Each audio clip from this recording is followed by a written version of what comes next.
తిరుమలలోని నారాయణగిరి ఉద్యానవనంలో పద్మావతి పరిణయోత్సవం శోభాయమానంగా ప్రారంభమైంది. సువాసనలు వెదజల్లే రంగురంగుల పుష్పాలతో అలంకరించిన పెళ్లి మండపంలో ఆదివారం వరకు ఈ ఉత్సవాలను నిర్వహించనున్నారు. మలయప్ప స్వామి గజవాహనంపై ఉభయ నాంచార్లు పల్లకిపై పరిణయోత్సవ మండపానికి సాయంత్రం 5:30 వేంచేశారు. వధూవరులైన శ్రీవారికి అమ్మవార్లకు ఎదుర్కోలు పూలదండలు మార్చుకోవడం, పూలబంతులాట, నూతన వస్త్ర సమర్పణ కోలాహలంగా జరిగాక శ్రీవారికి కొలువు జరిగింది. అనంతరం స్వామి అమ్మవార్ల కళ్యాణం అంగరంగ వైభవంగా జరిగింది. ఆర్జిత భక్తులకు వస్త్ర బహుమానం, ప్రసాద వితరణ జరిగాక శ్రీదేవి భూదేవి సమేతుడైన స్వామివారు బంగారు తిరుచుపై ఊరేగింపుగా ఆలయ ప్రవేశం చేశారు.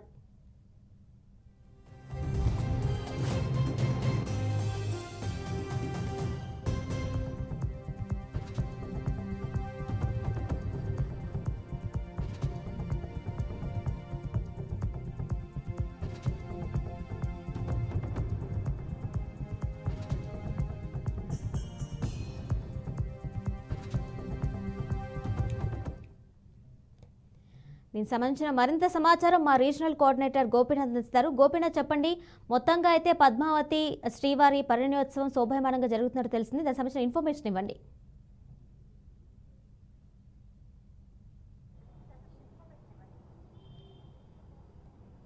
కిరణ్మయ్యి, మొత్తం మీద అంటే గత వారం రోజుల నుంచి కూడా తిరుమలకి భక్తులు పోటెత్తడం జరిగింది. విపరీతమైన భక్తుల తాకిడి వస్తుంది. వేసవి సెలవులు ఉన్న నేపథ్యంలో ప్రధానంగా తిరుమలకి పెద్ద ఎత్తున భక్తులు తరలి వస్తున్నారు.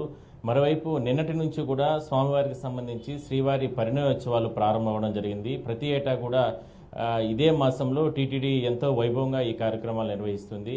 నారాయణగిరి ఉద్యానవనంలో మొత్తం 3 రోజుల పాటు కూడా స్వామివారికి సంబంధించినటువంటి పద్మావతి అమ్మవారి పరిణయోత్సవాలు అత్యంత వైభవంగా జరుగుతాయి.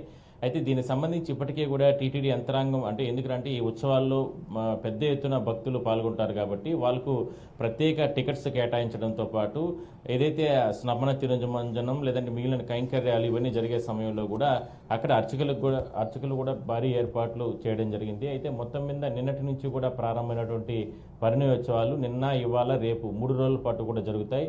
దీనికి సంబంధించి ఇప్పటికే కూడా వివిధ రకాల అంటే పరిణయోత్సవాలు శ్రీవారికి సంబంధించిన శ్రీ పద్మావతి అమ్మవారి సతీ సమేతంగా అక్కడ స్వామివారు ఉంటారు కాబట్టి ఇక్కడ పరిణయోత్సవాలు జరిగే సమయంలో అత్యంత వైభవంగా అలంకరణ, ముఖ్యంగా ఇతర ప్రాంతాల నుంచి వివిధ ప్రాంతాల నుంచి తెచ్చినటువంటి రకరకాల పుష్పాలతో మందిరాన్ని అలంకరణ చేయడంతో పాటు భక్తులు పాల్గొనే సమయంలో ఎటువంటి తోపులాట్లు, తొక్కిసలాట్లు, ఇబ్బందులు లేకుండా కూడా టీటీడీ యంత్రాంగం అంతా కూడా అన్ని ఏర్పాట్లు కూడా చేయడం జరిగింది. నిన్న ప్రారంభమైన ఈ ఉత్సవాలు 3 రోజుల పాటు జరుగుతాయి. ఒకవైపు అంటే తిరుమలకు వచ్చిన భక్తులకి ఇప్పుడు 2 రకాల దర్శనం భక్తులందరూ కూడా పొందుతున్నారు. ఆలయం లోపలికి వెళ్ళి శ్రీవారిని మూలమూర్తిని దర్శనం చేసుకున్న భక్తులంతా కూడా ఏదైతే ఈ పరిణయోత్సవాలు అంటే బ్రహ్మోత్సవాల స్థాయిలో తిరుమలలో ఈ పరిణయోత్సవాలు 3 రోజుల పాటు జరుగుతాయి.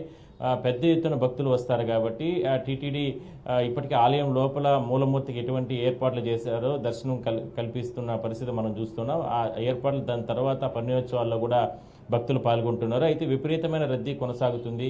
ఎందుకంటే వీకెండ్ రోజులు కావడంతో నిన్న, ఇవాళ, రేపు మరో 2-3 రోజుల పాటు కూడా ఈ రద్దీ కొనసాగే అవకాశం అయితే ఉంటుంది. అంటే స్వామివారి దర్శనానికి దాదాపు 24 గంటల సమయం పడుతుంది. ప్రతిరోజు కూడా 90 నుంచి 1,00,000 మంది భక్తులు శ్రీవారిని దర్శనం చేసుకుంటున్నారు. ముఖ్యంగా అంటే అంటే తెలంగాణ 2 తెలుగు రాష్ట్రాల నుంచే కాకుండా తమిళనాడు, కర్ణాటక రాష్ట్రాల నుంచి కూడా పెద్ద ఎత్తున భక్తులు మొక్కులు చెల్లించుకోవడానికి వస్తున్న నేపథ్యంలోనే ఈ రకమైనటువంటి భక్తుల తాకిడి పెరిగిందని చెప్పి కూడా టీటీడీ అధికారులు చెప్తున్నారు. మరోవైపు ఎన్నికల కోడ్ అమల్లో ఉన్న నేపథ్యంలో కేవలం సిఫారసు లేఖలు ఎక్కడా కూడా ఇవ్వకుండా కేవలం వ్యక్తిగతంగా అంటే ప్రోటోకాల్ పరిధిలో రాజ్యాంగబద్ధంగా ఉన్నటువంటి వారికి మాత్రమే టీటీడీ కూడా వీఐపీలకు ప్రాధాన్యత దర్శనం కల్పిస్తుంది. అయితే ఇట్లా అన్ని వర్గాలకు సంబంధించినటువంటి దర్శన ఏర్పాట్లు కొనసాగుతున్న నేపథ్యంలో ప్రతిరోజు కూడా 4 నుంచి 5 కోట్ల రూపాయల ఆదాయం టీటీడీకి కూడా శ్రీవారి హుండీ నుంచి ఆదాయం వస్తుంది. అదే స్థాయిలోనే నిత్యం భక్తులు అంటే కిలోమీటర్ల వరకు కూడా క్యూ లైన్లో భక్తులు బారులు తీరిన నేపథ్యంలో శ్రీవారి ఆలయం వెనుక ప్రాంతంలో ఉన్నటువంటి మొత్తం 31 కంపార్ట్మెంట్లు నుండి ఎక్కడ చూసినా కూడా క్యూ లైన్లోని భక్తులు పడిగాపులు కాస్తున్నారు శ్రీవారి దర్శనం కోసం. వాళ్ళకందరికీ కూడా ఎప్పటికప్పుడు అన్నప్రసాదాల పంపిణీ కార్యక్రమాలతో పాటు కూడా ఈ ఎండ తీవ్రత తట్టుకోలేక ఉన్న భక్తులకందరికీ కూడా వాళ్ళకి షెడ్లు ఇవన్నీ కూడా ఏర్పాటు చేయడం జరిగింది. అయితే అదృష్టవశాత్తు నిన్నటి నుంచి కూడా తిరుమలలో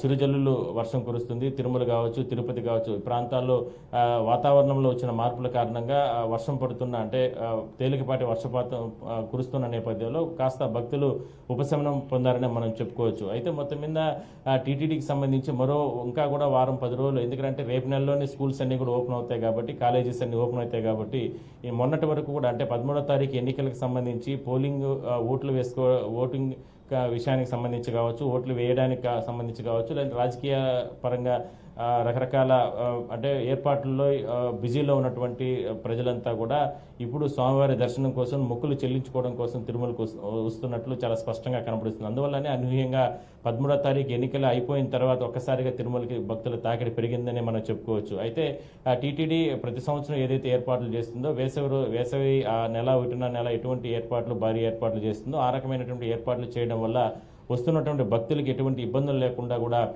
తిరుమలలో ఏర్పాట్లు చేయడం జరిగింది స్వామి దర్శనానికి సంబంధించి. ఇక తిరుమలకు సంబంధించి అలా ఉంటే తిరుపతిలో కూడా టీటీడీకి సంబంధించి అనుబంధ ఆలయాలు, గోవిందరాజ స్వామి ఆలయం కావచ్చు, లేదంటే పద్మావతి అమ్మవారి ఆలయం కావచ్చు, లేదంటే మిగిలినటువంటి అనుబంధ ఆలయాల్లో కూడా శ్రీనివాస మంగాపురం ఆలయాల్లో కావచ్చు, ఇలా ఏ ఆలయాల్లో కూడా ఒక్కసారిగా భక్తులు తాకిడి పెరిగింది. ప్రతిరోజు కూడా 10 నుంచి 15 వేల మంది వరకు కూడా భక్తులు ఇక్కడ ఉన్నటువంటి స్వామివారిని దర్శనం చేసుకుంటున్నారు. మొత్తం మీద టీటీడీ ఆలయాల్లో అనూహ్యంగా భక్తుల తాకిడి పెరగడానికి గల కారణాలు ఒక్కసారిగా వేసవి సెలవులు రావడం, మరోవైపు ఎలక్షన్ అయిపోయిన తర్వాత మొక్కుల చెల్లింపులో భాగంగా తిరుమలకు వస్తున్నటువంటి భక్తులు, మరోవైపు తిరుమలలో 3 రోజుల పాటు కూడా జరుగుతున్నటువంటి పరిణయోత్సవాలకు సంబంధించే ఈ స్థాయిలో భక్తుల తాకిడి తిరుమలకు వస్తున్నారు. అయితే తిరుమలకు వచ్చిన భక్తులకు అందరికీ కూడా ఈ గదులు, కాటేజీల కొరత తీవ్రంగా వేధిస్తుంది. ఆ గదులు, కాటేజీల కోసం కూడా ముందు వచ్చిన భక్తులకి ముందు అన్న పద్ధతిలో కూడా వాళ్ళకందరికీ కూడా టీటీడీ ఏర్పాట్లు చేయడం జరిగింది. గదులు, కాటేజీలు దొరకని భక్తులకు మాత్రం తాత్కాలిక షెడ్స్ లేదంటే లాకర్స్ ఇవన్నీ కూడా ఏర్పాటు చేయడం జరిగింది. ఆ ప్రాంతాల్లో వాళ్ళ వస్తువులు పెట్టుకుని లేదంటే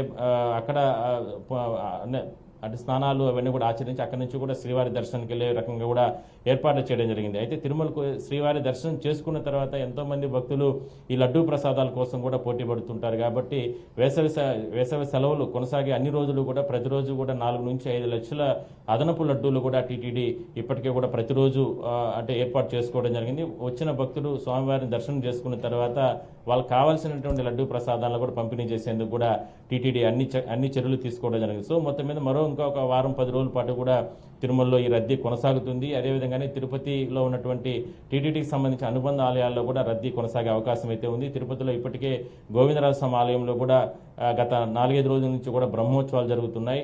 మరోవైపు ఇప్పటికీ కూడా ఉదయం, సాయంత్రం 2 పూటలా కూడా శ్రీవారు వివిధ రూపాల్లో, వివిధ అలంకరణలో, వివిధ వాహనాలపైన తిరువీధుల్లో కూడా తిరుపతిలో గోవిందరాజ స్వామి ఆలయం వద్ద ఊరేగుతున్నారు. ఇక్కడ కూడా పెద్ద ఎత్తున భక్తుల సంఖ్య కొనసాగుతుందని మనం చెప్పుకోవచ్చు. అయితే తిరుమలకి వెళ్లే కాలిబాట భక్తులు ముఖ్యంగా ప్రధానంగా ప్రతిరోజు 40 నుంచి 50 వేల మంది భక్తులు తిరుమలకి వెళ్తున్నారు. వాళ్ళకు టోకన్స్ ఇచ్చే సిస్టమ్ కూడా ఉదయం తెల్లవారితోనే అంటే 5 గంటలకు 4 గంటలకే ప్రారంభించి ఆ 2-3 గంటల్లోనే కంప్లీట్ చేస్తున్నారు. అయితే తిరుమలకి టోకన్స్ దొరకలేని భక్తులు నేరుగా తిరుమలకి వెళ్తే వాళ్ళకందరికీ కూడా సర్వదర్శనం ద్వారా కూడా వాళ్ళకందరికీ కూడా శ్రీవారి దర్శనం కల్పించే ఏర్పాట్లు కూడా టీటీడీ చేయడం జరిగింది. Kiranmayi. Right Gopinath, thank you.